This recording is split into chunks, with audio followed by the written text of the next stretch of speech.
transmisión de este taller de sexualidad impartido por los comités académicos de estudiantes de medicina de la Universidad Autónoma del Estado de Hidalgo. Mi nombre es Amara y soy oficial local del Comité de Salud y Derechos Sexuales y Reproductivos, incluyendo VIH y SIDA. Y en conjunto con el Comité de Salud Pública les traemos este tema. El día de hoy hablaremos sobre infecciones de transmisión sexual ocasionadas por virus. En nuestro canal pueden ver el video del día de ayer donde se abordaron las ITS causadas por bacterias, hongos y parásitos. Al final de nuestra ponencia tendremos una sesión de preguntas y respuestas, la cual englobará la sesión de ayer y la sesión de hoy.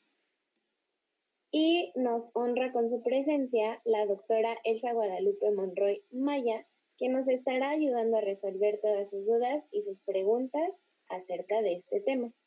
Les recuerdo y los invito a que sigan alrededor de esta semana todos los temas que estamos desarrollando en torno a la sexualidad. El día de mañana hablaremos sobre el aborto. Y bueno, sin más preámbulo, los dejo con Dinora Macedo, Aurora Macías, Luis Eduardo Peregrino y Damar Lara. Muchas gracias a todos y excelente tarde. Buen día, vamos a empezar hablando sobre el virus del herpes. Para comenzar, vamos a hablar sobre sus generalidades. Este es un virus que va a tener, se va a subdividir en 8 tipos. Aquí tenemos, como lo vemos, en herpes simple tipo 1, en herpes simple tipo 2, en virus de la varicela zoster, citomegalovirus, virus de Epstein-Barr, herpes virus relacionado con el sarcoma de Kaposi y otras variedades más. Pero las que nos van a interesar ahorita son el tipo 1 y el tipo 2, ya que son los que se van a transmitir de manera sexual. Y sobre sus características principales son la latencia y la reactivación. Pues en general todos los tipos de virus van a tener la característica de que se pueden, una vez que infectan el cuerpo, van a llegar para quedarse. O sea, va a haber algún tiempo en el que van a causar infección, o sea, las manifestaciones clínicas, y cuando remita, pues va a permanecer en el cuerpo. Y cuando nos estresemos, por ejemplo, o que nuestro sistema inmune esté bajo, debilitado, puede volver a brotar. Eso es la reactivación.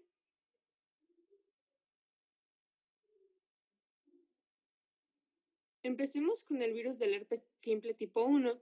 Este es el que causa herpes labial y también puede causar herpes genital. ¿Cómo puede causar herpes genital? Cuando una persona que tiene herpes labial tiene relaciones sexuales de tipo oral con una persona que tal vez está sana o que previamente no tenía ninguna enfermedad en el tracto genital.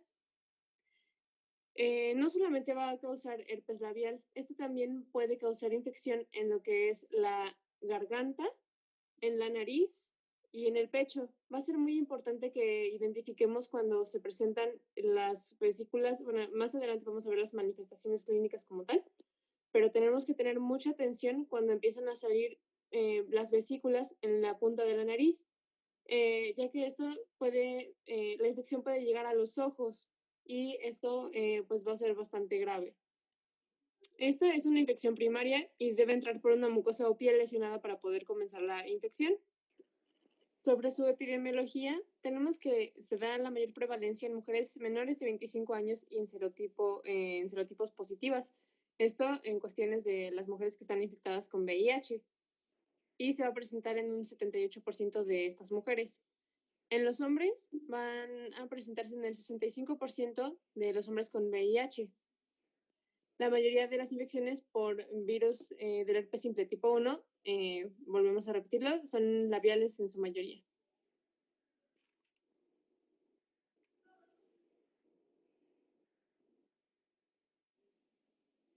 Sobre su modo de transmisión, este es principalmente de contacto de boca a boca, pero también puede ser por el contacto con el virus del virus del herpes simple tipo 1 en las úlceras, en la saliva y en la zona bucolabial de una persona infectada, así como también el contacto bucogenital, lo que provoca herpes genital. También es muy importante identificarlo en mujeres embarazadas, ya que por el canal de parto se lo pueden contagiar al neonato Sobre los signos y los síntomas, bueno, principalmente es asintomática, pero no significa que no sea transmisible. Es mucho más contagiosa cuando sí se presentan, pues como tal, las vesículas, las úlceras, las costras. Em, Suelen ser dolorosas vesículas o úlceras en la boca o a su alrededor, llamadas calenturas, fuegos labiales o pupas labiales. Esto es para lo que vemos nosotros mucha publicidad en la televisión, por ejemplo. Y tenemos en las imágenes lo que serían estas vesículas, estas úlceras, costras, y puede ser tanto la región que rodea a la boca por fuera como también por dentro. Puede producir primeramente una sensación de hormigueo, picor o quemazón y después produce dolor. Ya es cuando están como tal las vesículas o las úlceras. Y una o más vesículas o úlceras genitales o anales. Esto ya es en cuestión de cuando se contagia el herpes labial a la zona genitoanal. Y esta no reaparece con frecuencia. ¿A qué me refiero? A la que es genitoanal. Sobre sus manifestaciones clínicas, bueno, vamos a tener que se presentan en estadios. En el estadio 1 empieza el prurito o el ardor, parestesias y rubor, lo que ya les estaba comentando anteriormente. No van a haber todavía vesículas. En el estadio 2 ya se empiezan a formar las vesículas. Este proceso tarda de 4 a 5 días. Y en el estadio 3, las vesículas secan y se forma una costra amarillenta. Esto lleva de 8 hasta 10 días. Esto es normalmente sin tratamiento. Pero inicia el video, ¿no? Lo podemos ver en las imágenes, que en la primera imagen de la izquierda, o sea, bueno, en la columna, esas dos apenas si se nota un enrojecimiento. Ya posteriormente se pueden presentar las vesículas, que serían las siguientes dos imágenes. Y en la imagen de en medio de abajo ya presenta las vesículas como tal bien rellenas y bien eritematosas. ¿A qué me refiero con eritematosas? Rojas. Ya en la última imagen se ven las costras. Durante este tiempo es contagioso. Sobre el tratamiento es principalmente pues, antivíricos, pero es importante recalcar que no se cura la infección. Una vez que lo tenemos, les recuerdo, ya no abandona nuestro cuerpo y durante periodos de estrés o de baja en nuestro sistema inmunitario vuelven a haber reinfecciones, vuelve a haber reactivación, perdón. Sobre la prevención, es muy importante que si identificamos a una persona o nosotros mismos sabemos que tenemos o que ya hemos tenido los dichosos fuegos o que como tal sabemos que tenemos el herpes labial, es importante no tener contacto pues de ningún tipo en cuestiones de la boca con otra persona. Si nosotros estamos infectados o si vemos una persona infectada, lo mismo, que no nos dé besos, que no nos bese las manos y eso porque bueno, aquí la cuestión es higiene. Y siempre también el uso de preservativos, pues pueden ayudar también a no contagiar si ya alguien nos contagió el herpes labial a los genitales, tenemos que utilizar preservativos para no contagiarle el herpes labial a otra persona por medio sexual. Sobre el virus del herpes simple tipo 2, este infecta a las células epiteliales de la mucosa genital y es la causa principal del herpes genital. Es una infección primaria, así como el virus del herpes simple tipo 1, y ambos después pasan a la infección secundaria, que es la reactivación. Este debe entrar por una mucosa piel lesionada para poder comenzar la infección. Es una infección latente, como ya se los he venido mencionando, y este se va a almacenar en las neuronas, principalmente en las de los ganglios sacros. ¿A qué me refiero con los ganglios sacros? Aquí tenemos la imagen a la izquierda. Son conjuntos de neuronas que están en la zona sacra. Esta es pues el equivalente de nuestra espalda baja, las caderas, pero en cuestión dorsal, o sea, abajo por las pompitas. Y después tenemos Algunos estímulos desencadenantes que lo pueden reactivar, como es la lesión axonal, de que nos caemos de un sentón o un golpe, el estrés, fiebre, tensión física o emocional, exposición a la luz ultravioleta.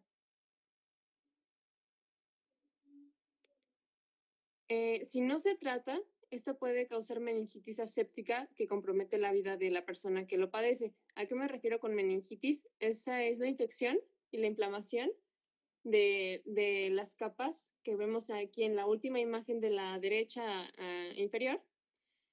Son las capas que recubren al encéfalo. Entonces, eso puede causar mucho daño a nivel pues, neuronal del cerebro y como ya lo mencioné, puede comprometer incluso la vida. Los síntomas empiezan a las 3 semanas del contagio y duran otras 3.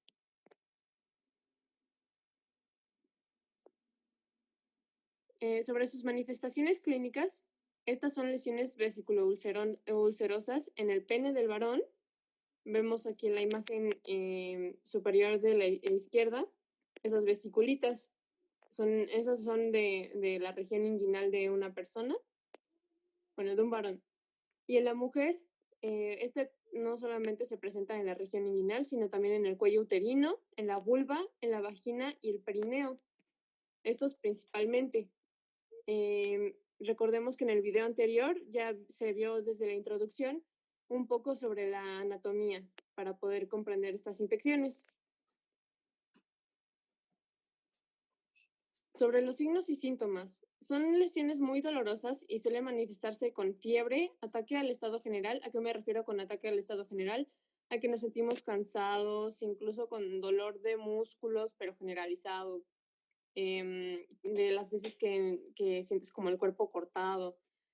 Disuria es el dolor a la hora de orinar y la linfadenopatía inguinal, que es la inflamación de los ganglios de la región inguinal, o sea, entre el muslo y en la pelvis, como se ve en la imagen de la derecha.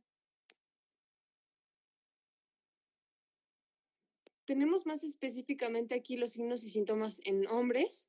Como podemos ver, también es por estadios. En la primera imagen tenemos un pene y tenemos que en la parte del cuerpo del pene, inmediatamente abajo del prepucio, ahí están las vesículas iniciales. En la segunda imagen ya tenemos las vesículas bien formadas, bien eritematosas, bien rojas, y estas ya producen muchísima comezón, mucha picazón, ardor, y esto por lo general lleva al rascado. Con el rascado es muy frecuente que se revienten y se forman las úlceras. Como podemos ver en la tercera imagen, este ya es un caso muy crónico de herpes genital, en el que el rascado ya ha dejado marcas, no solamente las úlceras que se alcanzan a ver, sino que también ya se ve todo el tejido cicatrizal. Si ponemos atención, se ve ahí el tejido rosa, se ve muy brillante, característico de una cicatriz. Sobre los signos y síntomas en las mujeres, también está el picor, el ardor, y lo mismo en la primera imagen se alcanza a ver que del lado izquierdo, para nosotros, o sea, en la vulva, en la parte de la derecha de la vulva de la mujer, se encuentran ahí unas vesículas, o sea, ahí se ve que es el primer estadio. Y ya en la segunda imagen también tenemos una infección realmente crónica que no ha sido tratada. Se alcanza a ver todo repleto de tejido cicatrizal y con muchas úlceras, ni siquiera hay vesículas ya como tal. Sobre el tratamiento y la prevención para el herpes de tipo genital, se utilizan los inhibidores de la síntesis de ADN y estos son muy efectivos para el herpes genital. Es muy importante no automedicarse, hay que ir con el médico. Es muy importante tratar al paciente y a su pareja, y la transmisión se puede prevenir con el uso de preservativo, como la mayoría de las infecciones de transmisión sexual. Sobre su prevención, tenemos que, si tenemos comezón, si sentimos el ardor, pues lo que podemos hacer es ir por una bolsa de hielos y colocarla en la zona en donde tenemos los síntomas. para evitar el rascado y evitar la progresión de la infección, pues, como ya vimos, a los distintos estadios. Otra cosa que podemos hacer es poner tópicamente algunos antivirales, y como se ve en las imágenes ahí de los cotonetitos, y se colocan sobre las vesículas, sobre los lugares en donde tenemos pues, las vesículas o los síntomas. También, pues, el tomar los medicamentos que nos ha indicado el médico y el estar cambiando constantemente de ropa interior y no compartir ropa interior por ninguna circunstancia. A comenzar a hablar del siguiente virus, es el virus de inmunodeficiencia humana o VIH. Como generalidades tenemos que este virus pertenece a los conocidos como retrovirus. Los retrovirus son aquellos virus que tienen la capacidad de integrarse al genoma del huésped. Son principalmente de doble cadena de ARN con una, digamos, enzima, molécula llamada transcriptasa que le permite cambiar su cadena a AED, a DNA y así poder integrarse finalmente al genoma. Existen dos tipos de virus, el VIH1 y el VIH2. El VIH1 es de dominio global, está en todo el mundo, y el VIH2 sí se encuentra en ciertas partes del mundo, pero pues es mucha más notoria su presencia en África. Esta es una enfermedad incurable, al igual que el virus anterior, no puede desaparecer del cuerpo totalmente y de no tratarse es una enfermedad potencialmente mortal. Entre los grupos poblacionales de mayor riesgo encontramos a personas que tienen múltiples parejas sexuales, obviamente con las que no tienen protección al momento de llevar a cabo el acto sexual, practicantes del sexo anal receptivo, en los hombres que tienen sexo con hombres, los practicantes del sexo anal receptivo pues serían los pasivos, o en las relaciones heterosexuales, pues las mujeres. Personas usuarias de drogas intravenosas que comparten las jeringas. ¿Cuál es la diferencia entre decir VIH o decir SIDA? VIH en sí pues es el virus como tal. La infección por VIH es la infección causada por el virus, o sea, es cuando el virus ingresa al organismo y comienza a replicarse. Esa es la infección por VIH. Y el SIDA es el síndrome de inmunodeficiencia adquirida, es todavía más tardío de la infección por VIH. Nosotros podemos decir que una persona tiene SIDA cuando se hace un conteo de sus linfocitos tipo CD4, linfocitos T, y el conteo es menor a 200 células por milímetro cúbico. Infección por VIH, o más corto, VIH y SIDA no son sinónimos, pero si el VIH no se trata, este va a progresar a través del tiempo y al final va a provocar el síndrome de inmunodeficiencia adquirida. Hablando rápido de epidemiología, pues más o menos al final del 2019, en todo el mundo existían alrededor de 38 millones de personas que estaban enfermos de VIH. Más o menos 1.7 millones contrajeron la infección por VIH ese mismo año, en 2019. Y aquí en México, en 1983, se reportó el primer caso de VIH. Hasta el 2014, que fue de los últimos registros encontrados aquí en México, se registró que había existido un acumulado en todos estos años, desde 1983, de 223.995 personas que se habían infectado ya sea únicamente con VIH o que ya habían desarrollado SIDA. 80.2% corresponde a hombres y el 19.8% corresponde a mujeres, lo que nos da una proporción de 4-1, es decir, por 4 hombres que tienen la infección por VIH, solo vamos a encontrar una mujer aquí en México. El cuadro clínico, pues, es variante, en sí no se establece un cuadro clínico que sea característico del VIH como tal, de ahí también la dificultad de su diagnóstico o de su sospecha. Al inicio, recién se infecta a la persona de VIH, va a progresar muy rápido la enfermedad, la proporción de virus va a incrementar bastante rápido y después va a alcanzar un estadio donde el sistema inmune va a poder falsamente controlar a, a la enfermedad o a la reproducción del virus.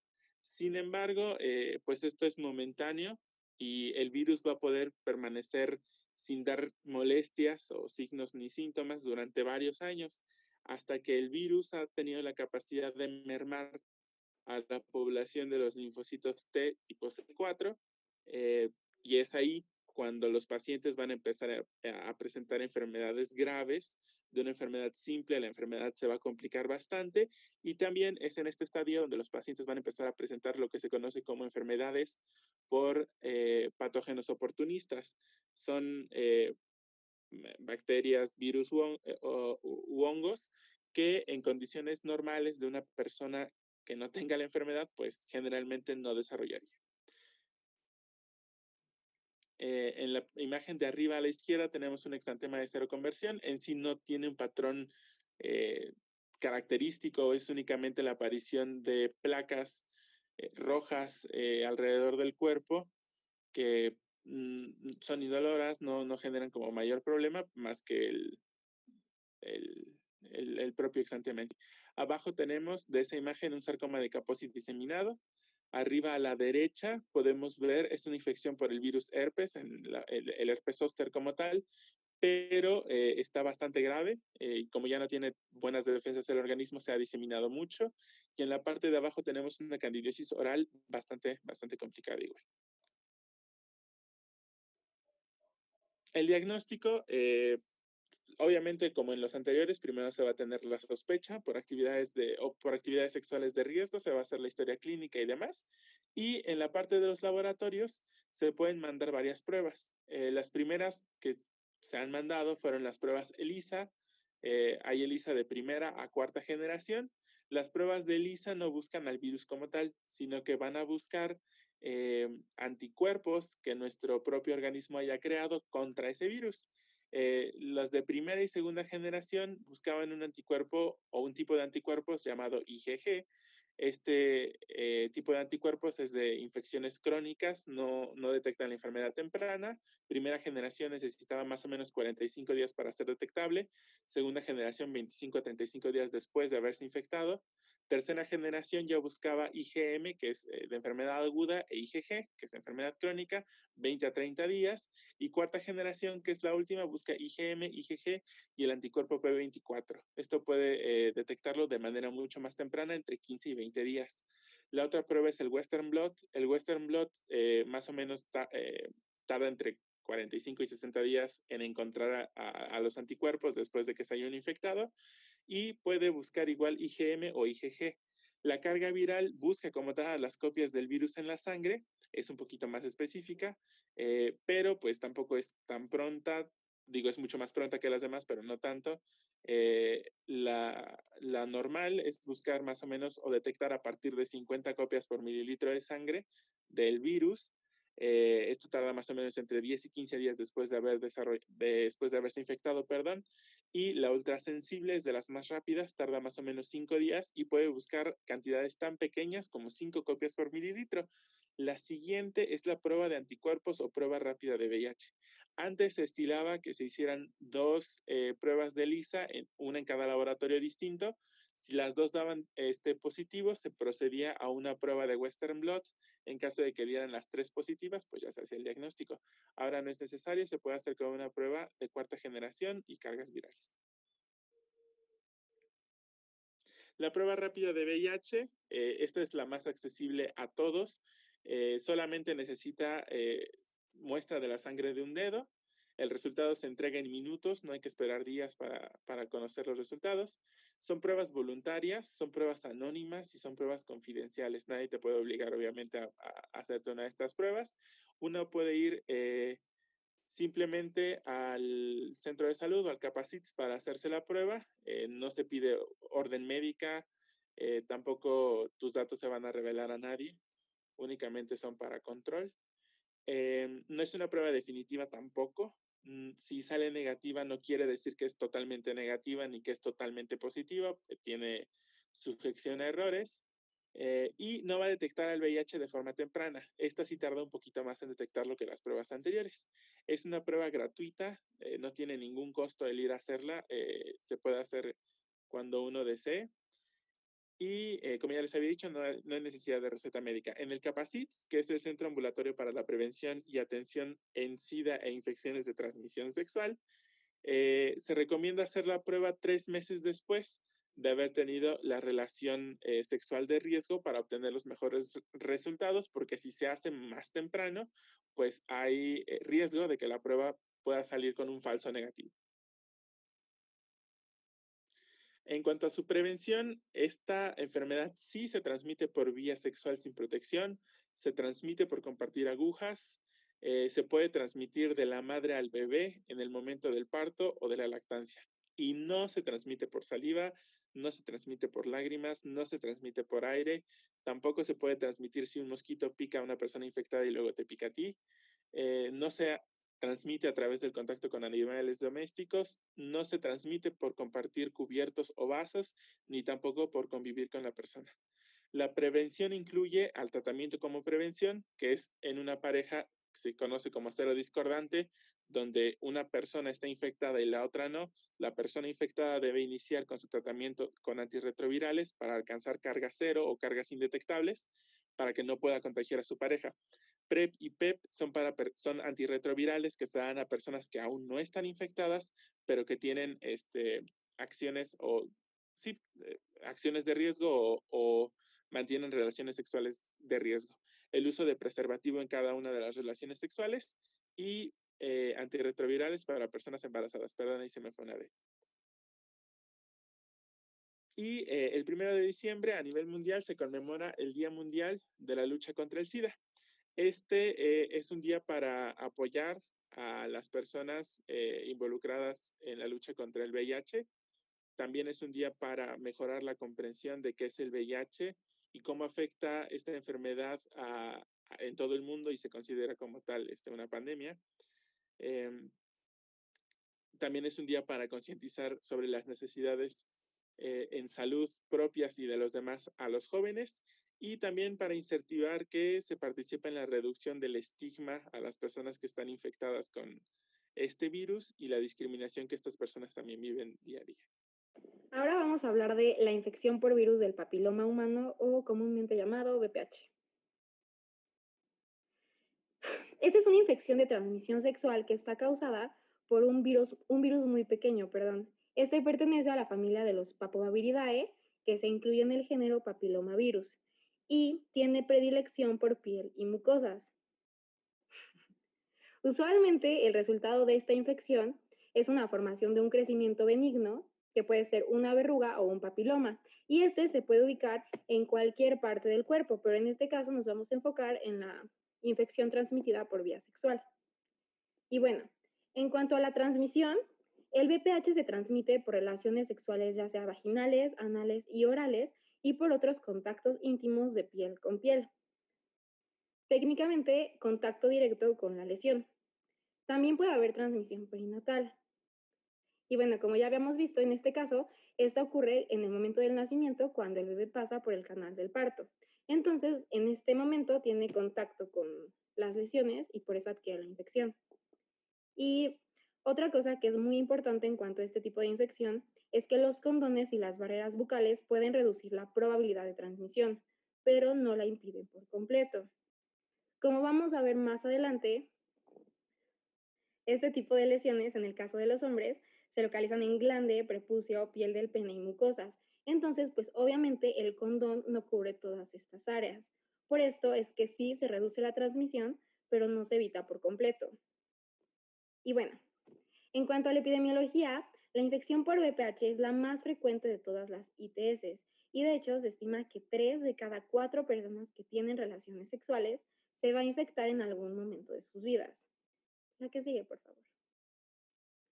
Esta infección afecta tanto a hombres como a mujeres sexualmente activos. Y creo que es muy importante que se los diga, la infección por VPH no es lo mismo que tener cáncer. Sí, una infección de VPH persistente puede progresar a lesiones precancerosas y posteriormente a un cáncer invasor, pero no es lo mismo. Y de hecho hay muchas maneras de controlar la infección para evitar su progresión. ¿Le puedes regresar, por favor? Y bueno, en cuanto a las cepas, por cepa me refiero a un subtipo del virus. Hay más de 200 estudiadas hoy en día y estas se dividen en de alto riesgo y de bajo riesgo. Esta clasificación se da de acuerdo a la malignidad o potencial oncogénico que tienen estas cepas, es decir, la probabilidad a desarrollar cáncer o algún tipo de neoplasia o tumoración. Cerca de 35 tipos se identifican con lesiones benignas o malignas del tracto anogenital. Esto quiere decir que pueden contribuir al desarrollo de un posterior carcinoma. Y bueno, entre las más oncogénicas tenemos la 16, 18, 31 y 45, pero esto no quiere decir que sean las únicas que pueden desarrollar a largo plazo una neoplasia. Hay muchas otras, como por ejemplo las que están abajo en color negro, como la 31, 33, 35. Todas las cepas causan un tipo de lesión, pero no, por ejemplo, a ver, una lesión no va a ser únicamente responsable de un tipo de carcinoma. Aquí hay la participación de varios tipos de cepas. Y ya la que sigue, por favor. Y bueno, la anterior. Ok. En cuanto a los tumores asociados, estas cepas de alto riesgo pueden desarrollar tumores en región anogenital. El más usual, el que más pasa, es el de cervix, pero esto no quiere decir que sea el único, porque también creo que es muy importante decir que BPH no es igual a cáncer cervicouterino. Sí, es la principal causa, pero también puede contribuir al desarrollo de otros cánceres, como por ejemplo en ano, vulva, en pene en el caso de los hombres y también en vagina. E incluso hay evidencia de que puede contribuir a la formación de neoplasias en vejiga, uretra, mama, ovario y endometrio, aunque sí en menor frecuencia. Aquí, esto es algo muy importante. Les puse dos imágenes. Del lado izquierdo estamos viendo un cérvix. Las dos primeras imágenes ejemplifican una infección transitoria. Y aquí les voy a mencionar las diferentes etapas de la infección por VPH.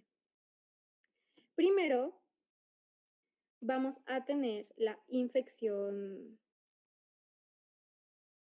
latente. Aquí, pues el virus ya está en nuestro sistema, pero no se desarrollan cambios epiteliales ni otro tipo de sintomatología. Pero ya eres un portador, entonces ya puedes transmitir la infección. Y bueno, después viene la infección subclínica. Aquí ya hay cambios microscópicos en el epitelio cervical. Por esto es de vital importancia que acudamos a nuestras visitas periódicas a la gineco o al ginecólogo para que nos hagan nuestras citologías y podamos valorar nuestras células a nivel cervical. Y entonces, en las primeras dos imágenes, lo que estamos viendo es una infección subclínica. Aquí ya hay cambios a nivel epitelial que se pueden ver mediante la citología, pero todavía no se desarrolla una infección clínica. Esta infección, pues en esta ya hay tumores o neoplasias, como es el VPH persistente. Y lo característico de esta infección es que esta se puede quedar ya sea en el periodo de latencia o en la infección subclínica. Esto depende muchísimo de que acudamos al médico y si tenemos la infección, pues nos dé tratamiento para las lesiones y así evitar la progresión a un carcinoma. Y bueno, del lado derecho pues tenemos la evolución de un cáncer de pene.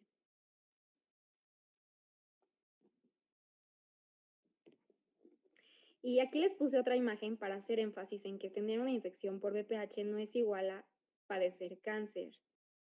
El cáncer se puede dar con una infección persistente de VPH, pero es totalmente prevenible. Por eso es de vital importancia que nos chequemos y valoremos cada determinado tiempo. Y bueno, en cuanto a las cepas de bajo riesgo, estas, las más importantes son la 6 y la 11, y pueden causar verrugas en los genitales o alrededor de ellos. Y también puede haber en ano, boca o garganta. Depende de la vía por la que se adquiera la infección. En la primera imagen, les puse un ano con verrugas en la región perianal. En la de abajo, pues es la raíz o el bulbo de un pene con verrugas pigmentadas. Y del otro lado podemos ver verrugas en la parte interna del labio. Lo característico de este tipo de verrugas es que tienen forma de coliflor, como en la de arriba. y la coloración pues usualmente es color piel del paciente o también pueden tener una coloración blanquecina. Y bueno, en cuanto al diagnóstico, el diagnóstico en un paciente inmunocompetente es fundamentalmente clínico, ya que las lesiones pues son suficientemente características. Entonces, el diagnóstico en estos casos se basa en un examen visual minucioso. Para esto, pues el médico se puede apoyar en una luz incidente o en lentes de aumento. También puede usar un colposcopio o un uteroscopio. La biopsia simple pues es un método histopatológico y esta puede ser necesaria como forma de diagnóstico o cuando, por ejemplo, el paciente presenta lesiones atípicas como las pigmentadas que vimos en la imagen anterior o en lesiones que no responden al tratamiento estándar. Y bueno, también hay que mencionar que es necesario explorar a las pacientes con verrugas anogenitales para verificar que su epitelio cervical esté en condiciones óptimas. Luego, la PCR, esta es una prueba que ya vimos muchas veces en esta exposición, es la reacción cadena polimerasa y aquí lo que vamos a buscar es ADN del virus en cuestión.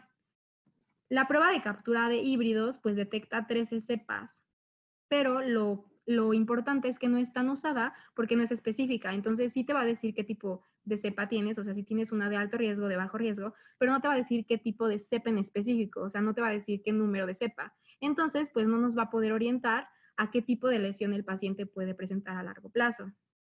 Y bueno, en cuanto a la prueba rápida, esta es la más común porque te la dan como en 2 horas y media te dan el resultado y esta identifica aproximadamente a 13 genotipos, a 13 cepas. Y algo importante en cuanto a la infección por VPH es que no hay fármaco específico para la infección a nivel sistémico. O sea, no hay una cura para eliminar el virus, pero sí hay muchos tratamientos para eliminar las lesiones que este causa. Entonces hay muchísimas formas de evitar la progresión a carcinoma. Y bueno, en cuanto a la prevención, pues lo de vital importancia es aplicar la vacuna contra el VPH. Actualmente ya hay muchísimos tipos. Tenemos desde la tetravalente que te cubre contra la cepa 6 y 11 de bajo riesgo y la cepa 16 y 18. Tenemos la nonavalente que te cubre contra las dos más importantes de bajo riesgo, que es la 6 y la 11, y contra varios genotipos de alto riesgo. Y también tenemos la bivalente que únicamente te cubre contra las dos cepas de alto riesgo. También tenemos que utilizar un método de barrera siempre al tener relaciones sexuales. Y aún así ya vimos que no elimina por completo la posibilidad de adquirir la infección, pero sí disminuye considerablemente la probabilidad. Y también, en caso de las mujeres, debemos acudir al ginecólogo de manera periódica. Se recomienda que acudamos desde antes de iniciar nuestra vida sexual, pero si ya la iniciamos, es de vital importancia que acudamos a nuestras visitas periódicas. Hola chicos, espero que les haya servido muchísimo nuestra ponencia. Y pues para cerrar, vamos a continuar con la sección de preguntas y respuestas. Para esta nos acompaña la doctora Elsa Guadalupe Monroy Maya. Ella es egresada de nuestra universidad e hizo ginecología y obstetricia en el Hospital Juárez de México. Y también tiene un adiestramiento en servicio por el Instituto Mexicano del Seguro Social en colposcopía. Y bueno, las dudas que vamos a presentar son aquellas que se pusieron en el Google Forms entre ayer y hoy. Y pues las que están igual en el video. ¿Ya está lista, doctora?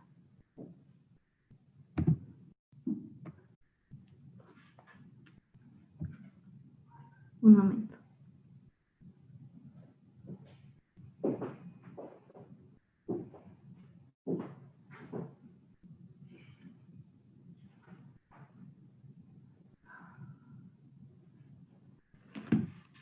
¿Me ves? Sí. Hola, doctora. Buenas noches. Hola, buenas noches. ¿Cómo estás? Bien, gracias. Bueno, ya vamos a comenzar con las dudas. La primera es, ¿con uso del preservativo es 100% seguro que no nos vamos a contagiar de alguna infección de transmisión sexual? No, no es seguro. Como todo tiene sus fallas. Las fallas pueden ir desde la colocación, la marca, el grosor y en algunas ocasiones, pues el buen uso del condón. porque muchas parejas, por ejemplo, lo utilizan hasta que va a haber eyaculación. Muchas personas también con el exceso de fricción, los condones pueden desgastarse o romperse. Y una mala colocación también puede ser un factor que haga que se inhiba o que se utilice adecuadamente. Ok, gracias. La segunda es, ¿las pruebas para la detección de las ITS son 100% confiables? No. En todas las pruebas existen falsos positivos y existen falsos negativos. Por eso siempre se deben de hacer pruebas complementarias. Por ejemplo, un ejemplo sería en el Papa Nicolau. En el Papa Nicolau, por ejemplo, un 40% de los Papa Nicolaos pueden ser falsos positivos o falsos negativos. Es muy elevado. Entonces, tenemos que hacer pruebas complementarias. O sea, las pruebas van por escalas, podríamos decir. Podemos hacer una muy sencilla, que es como de detección, y si nos sale positiva, posteriormente hacer pruebas más específicas cada vez. Okay. Pero eso va a depender del primer resultado. Ok, gracias. La tercera es, durante el tiempo de incubación del microorganismo en cuestión, ¿hay alguna manera de evitar el desarrollo de la infección? Cualquier infección de ETS, porque por ejemplo, comentaba hace un rato con mis ayudantes, una infección que se puede prevenir es, por ejemplo, infecciones bacterianas. Si nosotros mandamos un antibiótico, pues sí hay una prevención. Por ejemplo, en el VIH, el uso del PrEP puede ser preventivo. Entonces, pero, por ejemplo, en el virus del papiloma humano, pues no existe porque su periodo de incubación va desde 1 hasta 400 días. O sea, realmente no existe un factor o una prueba o algo preventivo. Lo preventivo siempre es el condón. Pues es lo más cercano a prevenir que tenemos. Cuidarse. Y ahora, en cuanto al Papa Nicolau, preguntan que en qué consiste esta prueba. El Papa Nicolau es la toma de una citología que se hace por medio de una espátula o por medio de un cepillo, que colocamos un espejo vaginal y ese espejo vaginal nos expone el cuello y nosotros tomamos una muestra tanto interna como externa para ponerla sobre de una laminilla y mandarla al patólogo para que él identifique células externas, células internas y células enfermas. ¿Y el Papa Nicolau a partir de qué edad se puede realizar? Mira, en casi la mayoría de los países te refieren que se debe de iniciar a partir de los 25 años, pero en México y en otros países, también en África, etcétera, tenemos inicios de vida sexual muy tempranas y ahí generalmente se sugiere que al año o a los 2 años de que tú has iniciado vida sexual empieces a tomar un estudio de citología vaginal, que ese es el nombre correcto, porque Papa Nicolau fue el que lo inventó. Sí, claro, y pues acudir al médico de manera periódica para pues, realizárnoslo, ¿no? Tu revisión, claro. Y bueno, en cuanto al VPH, hay muchísimas preguntas al respecto. Claro. La primera, ¿cómo se previene esta infección?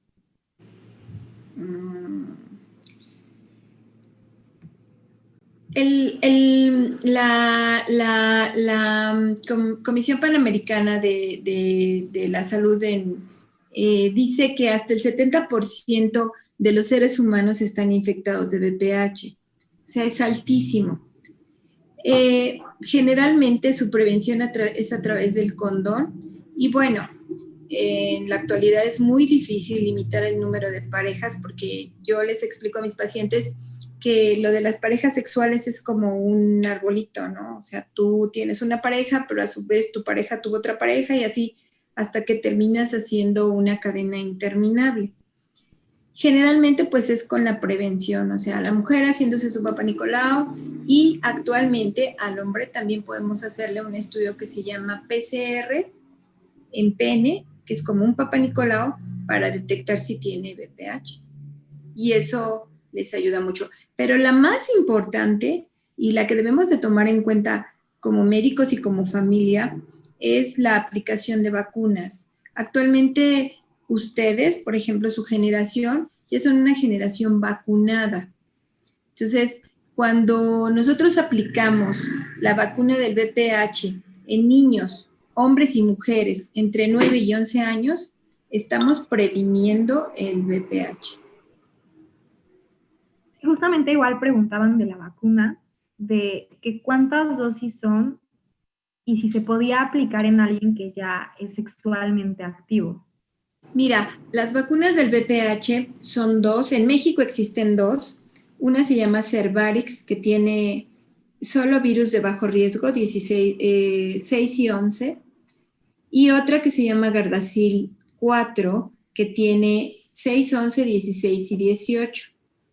En México, el esquema de vacunación está a partir de los 9 años, de 9 a 11 años, en jóvenes, hombres y mujeres. Después de eso, sí se puede aplicar, está indicado, no con el mismo índice de respuesta, pero sí se puede aplicar las dos. Este año, bueno, desde el año pasado nos lo vienen platicando los laboratorios y las personas que las importan, etcétera, que viene Gardasil 9. En Alemania, la cartilla de vacunación ya incluye Gardasil 9. Ahora es de 9 serotipos, que se amplió completamente. Entonces, con mejor respuesta.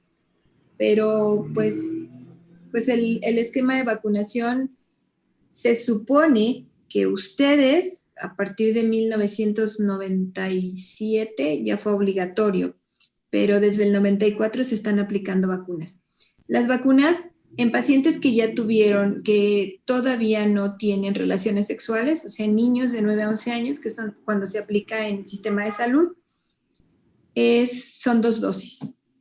Y en personas mayores son sus 3 dosis completas, a los 0, a los 2 y a los 4 meses. Ok, muchas gracias. Y otra del VPH. Si fue detectado a una mujer a tiempo y fue tratado, ¿aún existe la posibilidad de que se desarrolle cáncer cervicouterino? Depende del tipo de tratamiento.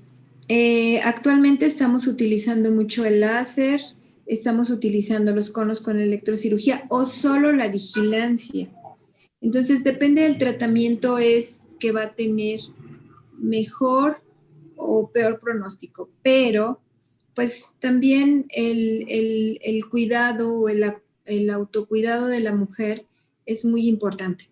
De repente a una mujer se le hace tratamiento y se recomienda que los primeros 6 meses no tenga relaciones sexuales sin condón, y de repente vemos pacientes que inmediatamente están reiniciando su vida sexual sin condón.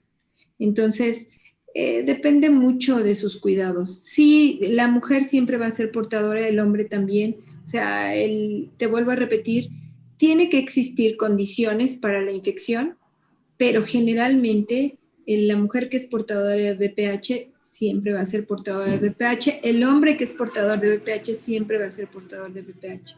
Depende mucho de sus condiciones. Un inicio de vida sexual temprano, múltiples infecciones, etcétera, algunos otros puntos que hacen que la situación sea más cómoda para el virus del papiloma humano y cause problemas. Okay. Y la última de VPH que tenemos hasta ahorita.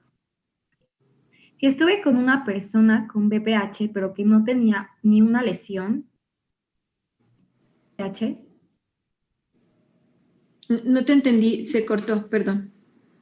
O sea, se refiere a... perdón, le repito la pregunta. Si estuve con una persona con VPH, pero que no tiene lesiones, ¿yo tengo VPH? No. Tienes que tener, bueno, hay un periodo de incubación y tienes que tener condiciones. O sea, igual que otros virus, tiene que tener una puerta de entrada. Infecciones, lesiones, etcétera. Ok. Y bueno, ahorita tenemos bastantes igual del VIH. La primera es si hay pruebas rápidas de VIH en todos los centros de salud disponibles. De VIH sí. Se supone que ahora a todas las mujeres embarazadas se les tiene que hacer 2 pruebas de VIH. Lo que desconozco, porque yo trabajo en IMSS, ahí sí está disponible para todos, pero es si a todas las personas les pueden hacer pruebas de VIH, pero actualmente las pruebas de VIH, esas las que son de solamente el piquete del dedo, son muy fácilmente localizables y pues sí hay. Y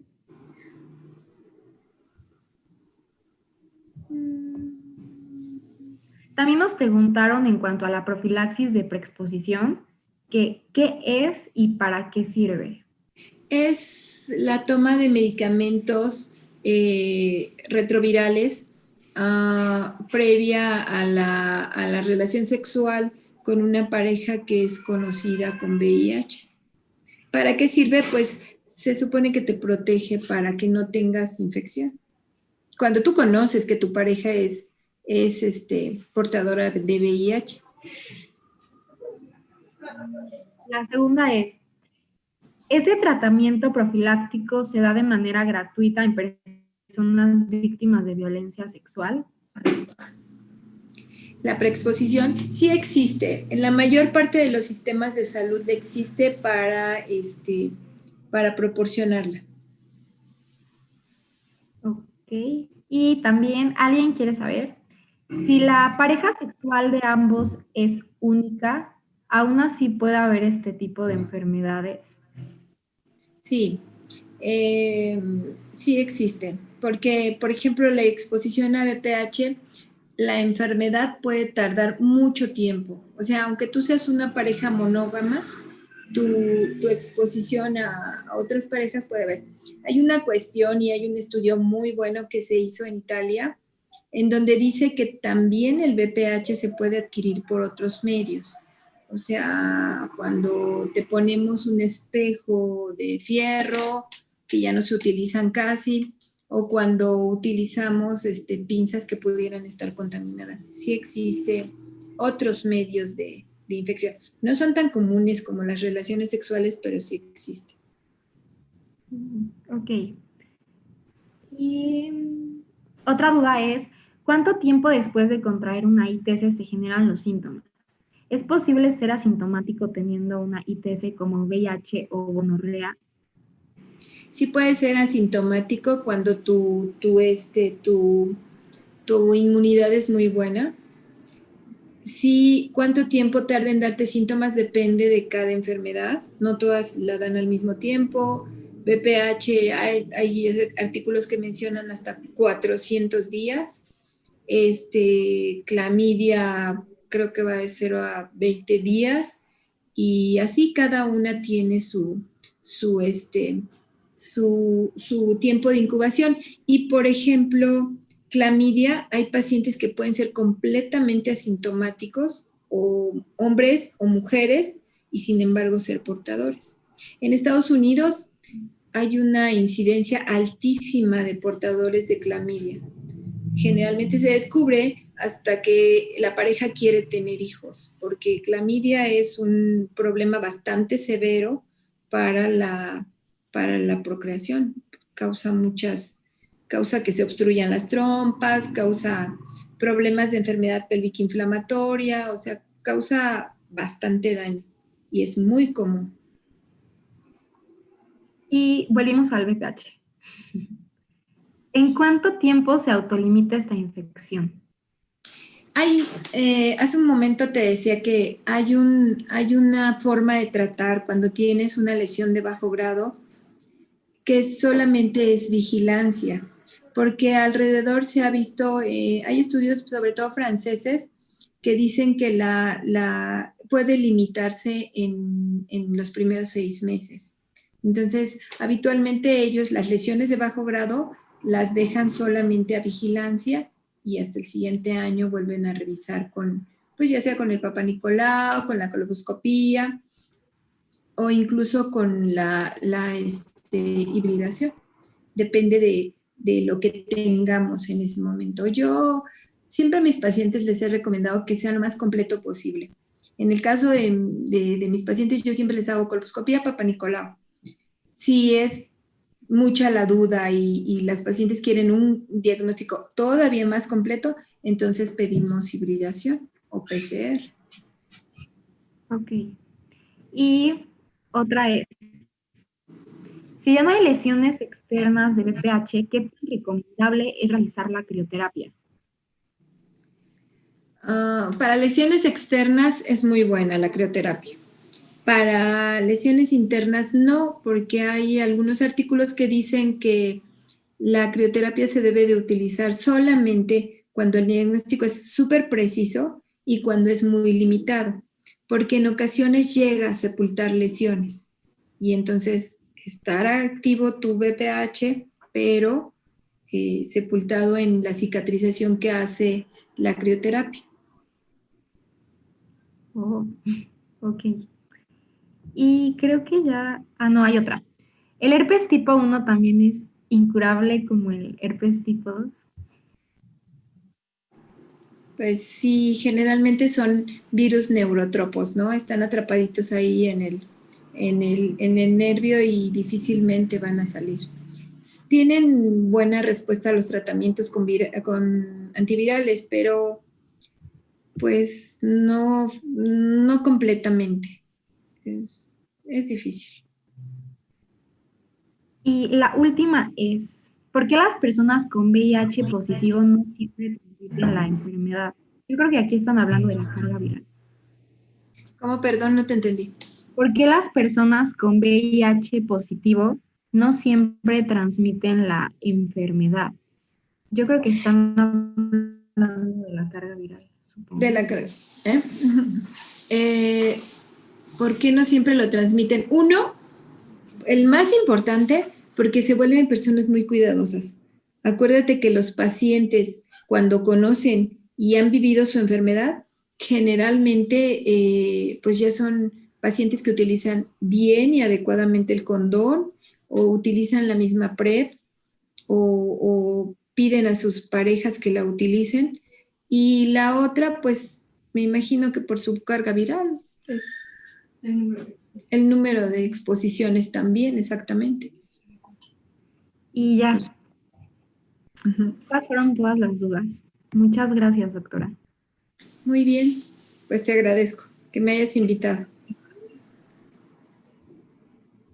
Y pues bueno, el Comité Permanente de Salud y Derechos Sexuales y Reproductivos, incluyendo VIH-Sida, y el Comité Permanente de Salud Pública, les agradecen muchísimo que hayan escuchado nuestra ponencia y pues eso